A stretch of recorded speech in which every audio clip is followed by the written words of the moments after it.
gentleman who just happened to be so good looking, his picture didn't get in the brochure. And I'm sorry that happened to him, but I do apologize, sir. I do apologize, okay?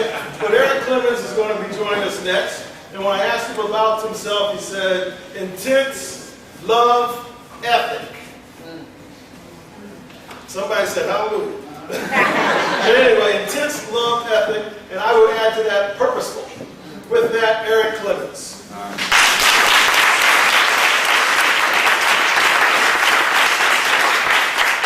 So I've been running my mouth all day. And some of you all who were in my seminars or whatever are going to hear me say some things that I've said already.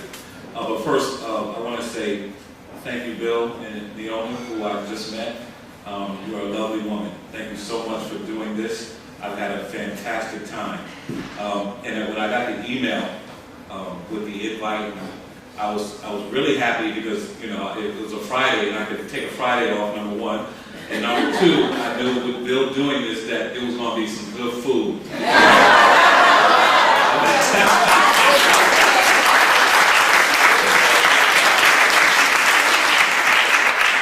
So thank you again. You know, when I think about community, when I talk about community in this context, I'm very myopic, very narrow-minded, right? And so when I mention community and when I talk now, I'm talking about the people whom I work with and whom I serve, and those are folks who look like me, who live in the inner city, who have been marginalized and underserved almost all their life.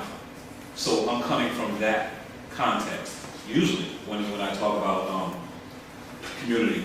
And the yearning that I have is that all children who live in the inner city, who've been marginalized and underserved all their life, will somehow live a life better than myself. That is my mission. And I grew up very poor. I grew up without a father. I grew up with siblings, and I grew up underserved, marginalized in every imaginable way. And so when I see young people, especially young people, not so much adults, but young people, I can identify with the pain. Not only the physical pain, but the psychic pain that these children go through. So that is one yearning, that these children will live better than me. Another yearning is that our children and our youth will live long enough that they will realize their purpose in life. Our children are dying. Our children are killing each other. Our children aren't being parented, which I'll get to next. And that these children, these young people, deserve to live, number one. And they deserve to live abundantly in many aspects. My third yearning is that fathers will be dads. Black fathers, African American fathers will be dads. D-A-D-S. There's an epidemic, a phenomenon with black fathers who do not take care of their children.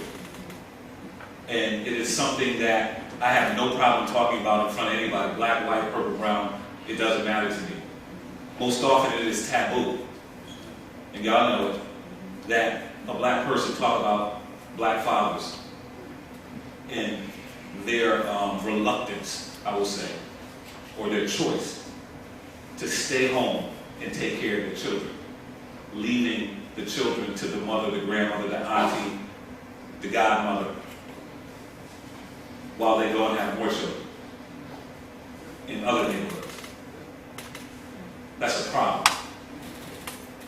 So that's my yearning also for a deeper change. And that justice, which Kika eloquently talked about, social justice, but that justice will be realized in our community. And I say this all the time, it's not justice as the big payback that the poor are now rich. It is justice in a way that those who are underserved and marginalized, because of our work and our care and our love for them, those who have, that those people who are underserved, poor, and marginalized will now have enough. Justice, that's how I see justice, not the big payback or you were poor, now you're rich. No, now you have enough. Because folks out here love you enough to do something about the lack that you experience. And then finally, what am I doing about it? And I remember saying this in our CLP. If you haven't done CLP, you need to do it. I should say that. Because a lot of what I'm saying, well, the way I'm saying it is because of CLP. That, Cornel West said something. Said in order to serve the people, you got to love the people. And then I would add to that, in order to love the people, you got to know the people. In order to know the people, you got to struggle with the people. That's right. And struggle in two ways. Struggle with them, holding them accountable, but also the struggles that they experience, you got to jump in there with them. And it's that, to me, and only that, is when you see change.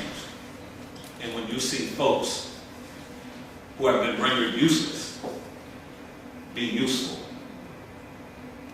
But first it comes with serving the people.